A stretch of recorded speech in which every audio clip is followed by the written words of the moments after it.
ఆత్మ కోసం పరిగెడుతున్నావా? భగవద్గీత చదువు. జీవిత పరమార్థాన్ని తెలియలేకున్నావా? భగవద్గీత చదువు. నీవు ఎదగాలనుకుంటున్నావా? భగవద్గీత చదువు. ఎదిగినా వదగాలనుకుంటున్నావా? భగవద్గీత చదువు. గతాన్ని తలుచుకొని దుఃఖిస్తున్నావా? భగవద్గీత చదువు. భవిష్యత్తు గురించి భయపడుతున్నావా? భగవద్గీత చదువు. వర్తమానంలో నిలువ లేకున్నావా? భగవద్గీత చదువు. నాకేమి తక్కువని వెర్రవీగుతున్నావా? భగవద్గీత చదువు. నాకు ఎవరు లేరని బాధపడుతున్నావా? భగవద్గీత చదువు. సంపదను ఆర్జించుట ఎందుకు తృప్తి లేకున్నావా? భగవద్గీత చదువు.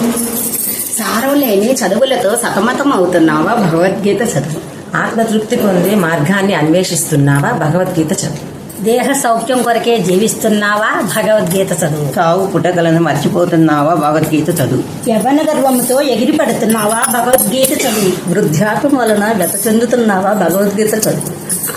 దినదినము రోగముతో బ్రతకలేకున్నావా? భగవద్గీత చదువు. మిడిమిడి జ్ఞానంతో పెద్దల మాటలను పెడచెవిన పెడుతున్నావా? భగవద్గీత చదువు. సనాతన ధర్మానికి వారసుడవై నీ మూలాలను మరచి అజ్ఞానముతో మన దేవీ దేవతలను పరిహసిస్తున్నావా?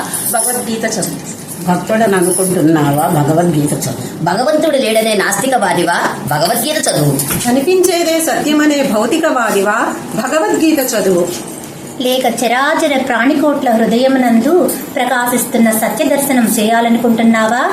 తప్పక భగవద్గీత చదువు. సర్వం శ్రీ సద్గురు చరణార్పణమస్తు.